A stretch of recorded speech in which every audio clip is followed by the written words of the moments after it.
Good evening. I'm Phil Aaron, editor of the Daily Times and DelcoTimes.com. Welcome back to another live edition of our live stream internet program. We call this little show Live from the Newsroom.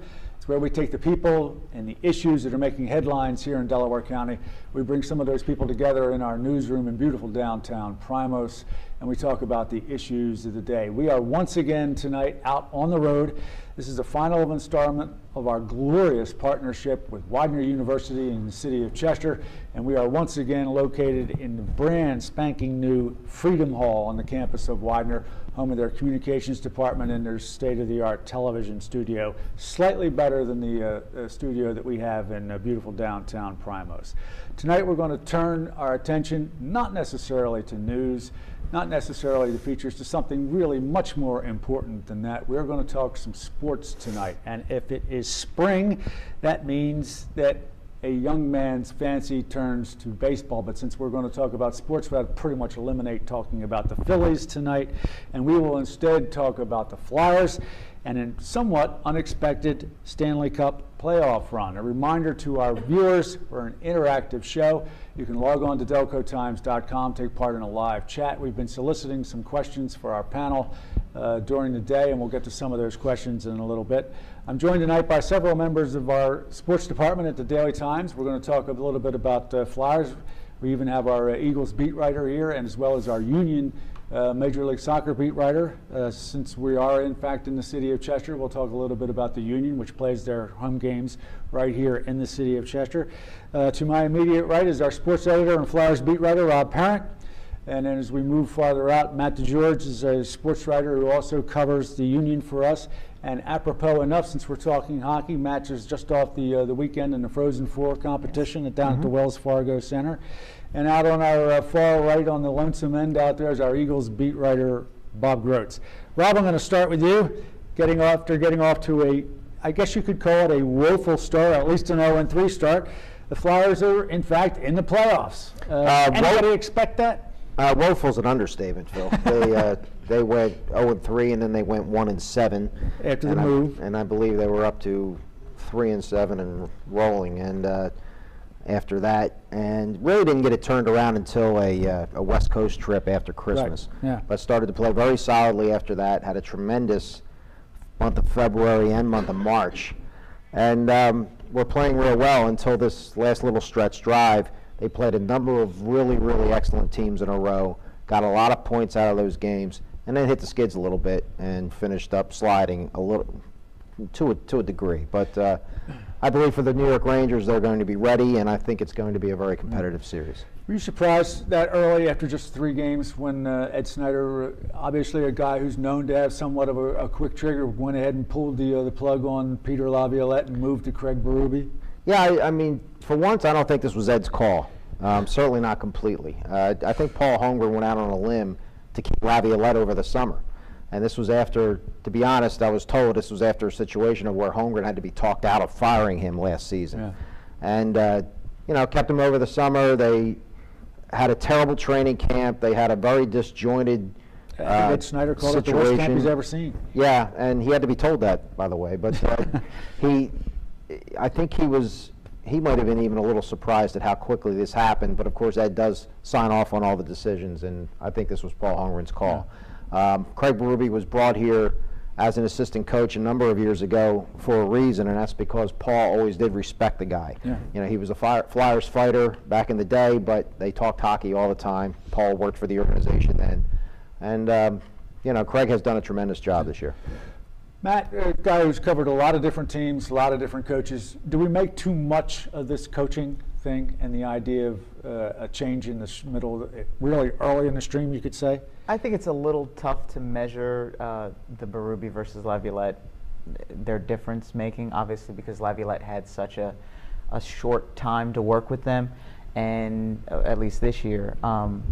And you could always play devil's advocate and say, well, with more time, Laviolette would have found the same things, teased out the same details, righted the ship maybe in a similar way. But the fact remains that Berube has gotten them this far in an Eastern Conference that, it's not the deepest that the conference has been, but it's certainly a challenging field. And to have gotten them to the playoffs, a first-time head coach, a lot of different factors that he's trying to measure this season, everything that's gone on with the goaltending situation, so many injuries and long-term changes. It's a pretty impressive job, and you have to think that the ownership and the higher-ups certainly take a little bit of ownership in that process and some of the credit for the job he's done. Yeah. I kind of Bob Grotz, I was going to ask you Yeah. The change, the culture change in looking at a team that you cover all the time, the Eagles, that had a coach for 14 years, and Ed Snyder changes coaches like some of us go through our underwear, for God's sake. I mean, it definitely was different. But, Berube, I don't know, with all due respect, I just think his style is a little bit different than Laviolette. Yeah. I mean, there's a ton of 20-goal scorers this year. It's much more spread out.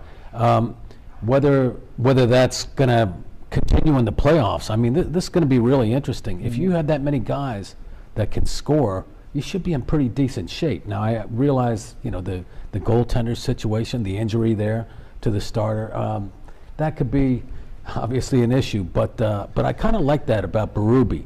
However he did it, he seems to have gotten some other guys involved. He seems to have gotten their attention. I don't know, maybe a little bit more sense of an urgency. Maybe they got used to Laviolette. But it's going to be interesting because I still think that there's a lot of jobs, going to be a lot of jobs at stake in this round of the playoffs. I think that's a really good point. I think their style change sort of bred a little bit of more balance offensively on the club, and he also gave a lot of ice time to guys that normally wouldn't have seen that if Peter Laviolette had stayed on. Yeah. Rob, a lot of it was made at when they made that change again, when Ed Snyder decided to go ahead and make that change 3 games into the season. There was talk about, I guess you would call it the so-called Flyers culture, and whether or not it was time for Ed Snyder to really not just change the coach and bring in another guy from inside, but really change that locker room, shake it up a little bit. I can't get our columnists to stop talking about culture I was change. going to say, it's a shame Jack's not here. I was hoping Jack was going to be here because that's his question. The culture really stemmed from a question by Inquirer columnist Mike Sealski. It's become sort of a press box running joke, and but it was a good. Actually, it was a very good question because at that time it seemed like Ed Snyder's team, which was built for the Stanley Cup playoffs of 1972 as a rough and tumble, they're not going to beat us up anymore kind of thing.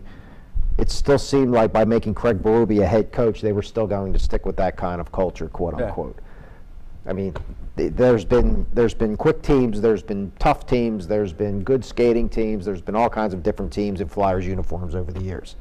And I've covered too many seasons to even want to admit it, but as a culture change kind of thing, Berube is not the kind of a head coach that goes out there and says, you run this guy, like Mike Keenan used to be. He's not that kind of a guy. He wants to get away from he thinks he repeated through the season, they take too many damn penalties.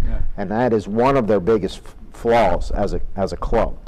Now, at the same time, they draw a lot of penalties too. So they are a team that not only can play tough, but also can really skate if they want to. And I think that's one of the big things with Berube is when you look at what he's done with some of these guys that have a physical edge to their game. Guys like Wayne Simmons, even Scott Hartnell's. Well, there you're on the border. Yeah, he's got a few edges. But guys that doesn't take any bad penalties. Yeah, well, sure.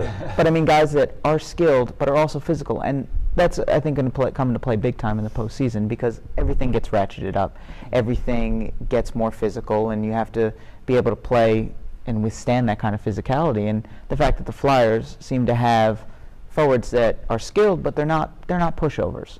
And we've seen what happens to teams. I think of the Capitals being the main team. Is they've gone into the postseason with soft, skilled forwards, and they don't tend to last. And that's not what this Flyers team is. And that culture change is interesting. I don't think you'll ever see something in the NHL, at least not for the immediate future, like the Eagles did with Chip Kelly with the college thing, where he starts off with the protein shakes. I'm going to shake up the locker room, instead of the quarterbacks together, I'm going to put them next to a safety and that type of thing. And then we're going to play real loud music at practice, so everybody gets a headache so they can focus on what they're doing. I don't think you're going to see that in the NHL. But, and I guess really the NHL is kind of in terms of that kind of thing, it's sort of a slow changing league. Everybody pretty much does the same thing. I didn't think you were ever yeah. going to see that on any field of adult behavior. Yeah. But it worked. It really, yeah, it worked for a year. I mean, is it going to work down the line? That's going to be interesting. But Let's talk a little bit about some individuals